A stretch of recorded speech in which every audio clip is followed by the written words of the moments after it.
जब कोई महिला प्रेगनेंसी प्लान कर रही होती है तो जब उसको गर्भधारण होता है तो उसकी बॉडी में बहुत सारे चेंजेस नज़र आते हैं। सबसे पहले चेंजेस आपको अपनी बॉडी में कहाँ पर दिखाई देगा, आपके लोअर एब्डोमेन में दिखाई देता है। यानी कि आपको लोअर एब्डोमेन से ही पता चल जाता है कि आपने प्रेगनेंसी कंसीव कर लिया है। तो फ्रेंड्स, मैं डॉक्टर नईमा बानो आज की वीडियो में मैं आपको बताऊंगी कि अगर आपको गर्भधारण होता है, आप प्रेगनेंसी प्लान कर रही हैं, तो आपको आपके लोअर एब्डोमेन में कहाँ पर पेन फील होता है। कभी कभी ऐसा होता है कि आपके पीरियड आने से 1-2 दिन पहले आपको पेन स्टार्ट हो जाता है। आप कंफ्यूज कर जाती हैं कि पता नहीं मैंने प्रेगनेंसी कंसीव किया है इस वजह से पेन हो रहा है, या फिर मेरे पीरियड आने वाले हैं इस वजह से मुझे पेन हो रहा है। तो आज मैं आपके पेन में भी डिफरेंस बताऊंगी और आपको जब प्रेगनेंसी रुकती है कहाँ कहाँ दर्द होता है उसके बारे में भी मैं आपको बताऊंगी। तो वीडियो को पूरा देखिएगा, कहीं भी स्किप मत करिएगा। वीडियो बहुत ही इन्फॉर्मेटिव होने वाली है। जब आपका ओवुलेशन होता है, फर्टिलाइजेशन होता है, उसके बाद ही आपका इम्प्लांटेशन होता है। और जब आपके पीरियड्स आने वाले होते हैं उसी टाइम आपका इम्प्लांटेशन भी होता है। तो उसी टाइम आपको पेन भी होता है, इसलिए आप कंफ्यूज कर जाती हैं।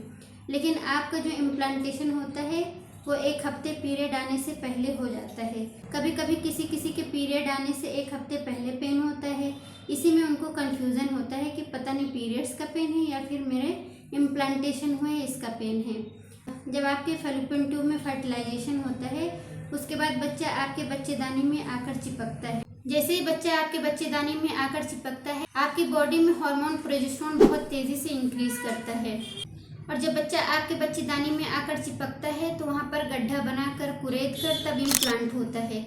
इस वजह से आपको हल्का सा पेन फील होता है। अगर आप काम में बहुत ज़्यादा बिजी हैं या आप सो रही हैं तो आपको ये पेन फील नहीं हो सकता है। लेकिन कभी कभी आपके लोअर एब्डोमेन में बहुत ज़्यादा ब्लॉटिंग होने लगती है, बहुत ज़्यादा गैस बनने लगती है और कभी कभी आपको ये पेन बना ही रहता है। और जब आपके पीरियड्स आने वाले होते हैं तो 1-2 दिन पहले आपको पीरियड्स का पेन होता है और ये पेन लगातार होता रहता है। पीरियड्स के पेन में आपके लोअर एब्डोमेन में पेन होता है, कमर में पेन होता है और आपके पैरों में भी पेन होता है। हर महिला की बॉडी में 2 फैलोपियन ट्यूब होते हैं और 2 ओवरीज होती हैं। मान लीजिए इस महीने में एक ओवरी से एक अंडा रिलीज हुआ, मान लीजिए राइट से रिलीज हुआ, तो राइट फैलोपियन ट्यूब में आपका अंडा स्पर्म के लिए वेट कर रहा होता है। अगर उस दौरान अंडा शुक्राणु से मिल जाता है तो फर्टिलाइजेशन होता है, यानी कि राइट फैलोपियन ट्यूब में आपका फर्टिलाइजेशन होता है।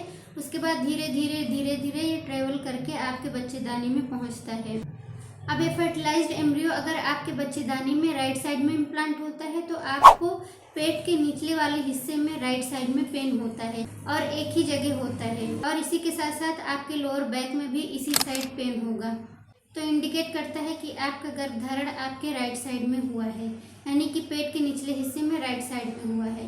मान लीजिए आपके राइट फैलोपियन ट्यूब में फर्टिलाइजेशन नहीं हुआ तो उस महीने आपको पीरियड्स आ जाएंगे। लेकिन नेक्स्ट मंथ हो सकता है कि आपके लेफ्ट फैलोपियन ट्यूब से अंडा निकला हो और उस महीने आपका अंडा शुक्राणु से मिल चुका हो, तो आपका फर्टिलाइजेशन आपके लेफ्ट फैलोपियन ट्यूब में होता है। सेम उसी प्रोसेस से आपका फर्टिलाइज्ड एम्ब्रियो आपके बच्चेदानी में लेफ्ट साइड में पहुंचता है, यानी कि पेट के निचले हिस्से में लेफ्ट साइड में इम्प्लांट होता है। जैसे ये इम्प्लांट करता है आपको टिंगलिंग सा पेन होता है, यानी चुभन जैसा पेन होता है। और इसी के साथ साथ आपका प्रोजेस्टेरोन जब इंक्रीज करता है तो आपको लोअर एब्डोमेन में गैस बनने लगती है। प्रोजेस्टेरोन एक रिलैक्सिंग हार्मोन होता है और जो लोअर एब्डोमेन के मसल्स और बोन्स होती हैं उनको रिलैक्स कर देते हैं ताकि बच्चा आसानी से उसमें ग्रो कर सके, उस पर किसी तरह का प्रेशर ना पड़े ताकि आपका बच्चा जो है खराब ना हो। और जब आपका इम्प्लांटेशन ना राइट साइड में होता है ना लेफ्ट साइड में होता है तो आपके जस्ट नाभि के नीचे कभी कभी आपका बच्चा इम्प्लांट हो जाता है। इसलिए आपको राइट में ना पेन होकर ना लेफ्ट में पेन होकर आपके जस्ट नाभि के नीचे पेन होता है। तो ये इंडिकेशन होता है कि आपको गर्भधारण आपके जस्ट नाभि के नीचे हुआ है। तो डियर फ्रेंड्स, आज की वीडियो में बस इतना ही। आई होप कि वीडियो के सभी पॉइंट्स आपको समझ में आएंगे। चैनल पर नए हैं तो चैनल को सब्सक्राइब कर दीजिए, वीडियो को लाइक कर दीजिए और दूसरों तक शेयर कर दीजिए। चलिए मिलते हैं कल शाम को 6 बजे नेक्स्ट टॉपिक के साथ नेक्स्ट वीडियो में। Thank you.